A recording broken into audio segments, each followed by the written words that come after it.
Tapi kalau ada kendaraan lain yang ngebut terus kenanya kita kan sama aja. Hanya kan kalau di belakang pickup kan nggak ada pengamannya ya toh.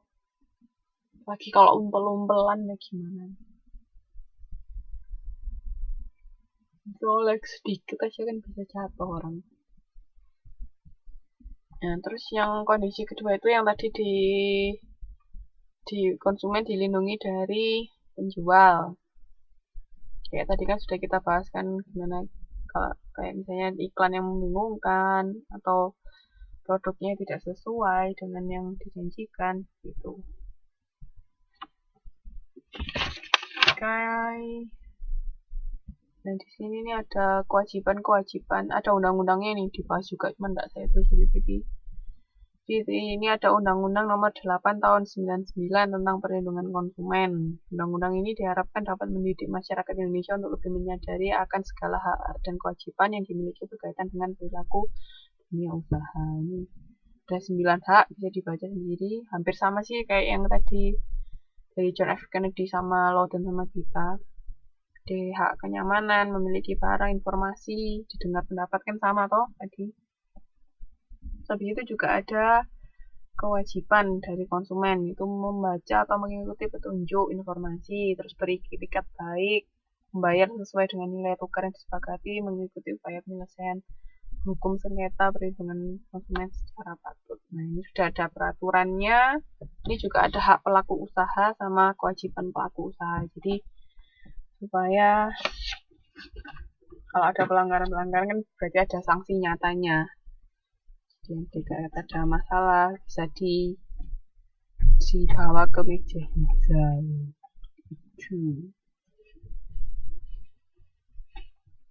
Ini ada yang formalin itu kan nggak boleh. Tuh, tapi kalau misalnya ada yang menggunakan situ kan bisa kena sanksi penjualnya. Ya, kalau dulu bakso itu kayak ada boraknya, terus di stasiun TV apa ya yang biasanya nyarin kayak penjual itu nyampur bahan makanannya pakai apa kan sih bukan sih acara apa itu yang suaranya dibikin nggak jelas. Nah ya kan macam-macam kan bahaya.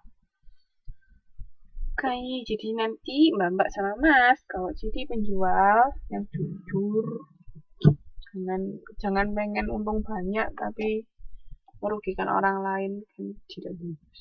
Kayak pernah juga saya dapat cerita dari mana ya, apa kayak eh kayak kayak ayam goreng yang dijual di pinggiran itu katanya ada yang dagingnya dari daging tikus juga. Aduh itu apa coba,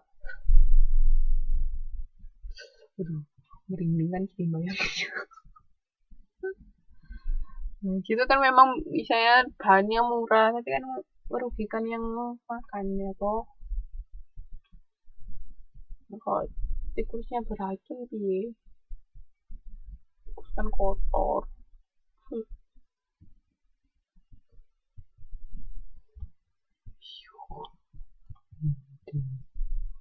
Oke, jangan macem-macem ya, jangan merugikan orang lain.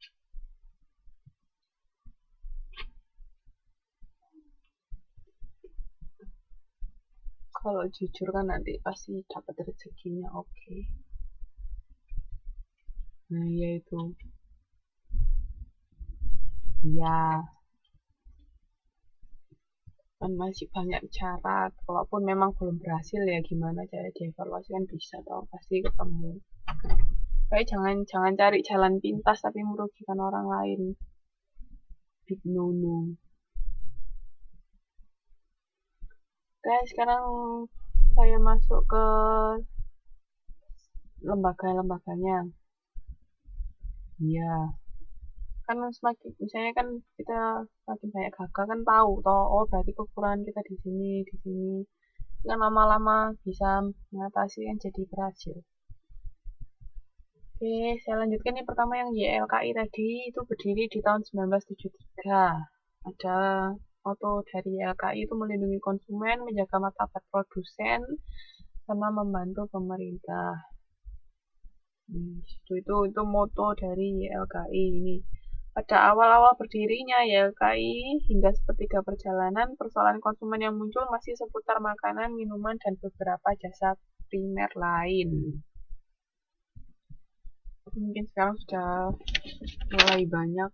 Nah nih, tuh habis gitu kegiatan YLKI itu ada bidang penelitian, bidang pendidikan, bidang penerbitan, warta konsumen dan perpustakaan, terus pengaduan sama bidang umum dan keuangan. Kalau bidang penelitian ini memberikan informasi kepada konsumen mengenai mutu barang secara objektif. Jadi mungkin istilahnya kayak testimoni gimana sih barang ini menurut si YLKI kan. Setelah hasil ada penelitian. Terus kalau bidang pendidikan ini untuk meningkatkan kesadaran dan pengetahuan konsumen tentang pentingnya perlindungan konsumen. Jadi ini melakukan kegiatan yang ceramah, seminar, penyuluhan kepada konsumen. Jadi bisa juga pengetahuan tentang produk atau jasa itu juga bisa. Bidang pendidikan intinya dia ingin mendidik konsumen.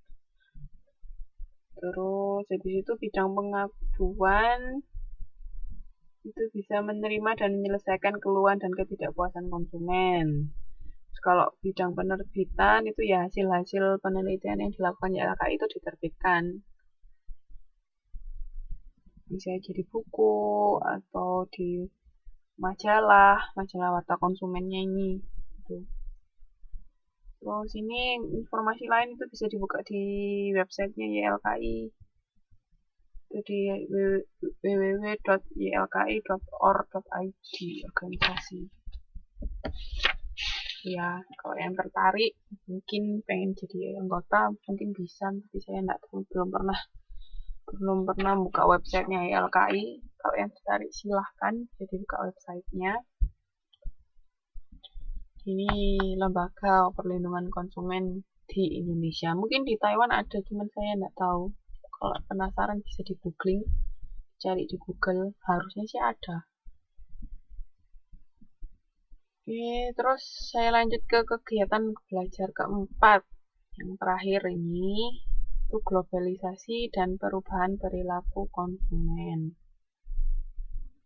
Nah, sini konsep dasar dari globalisasi.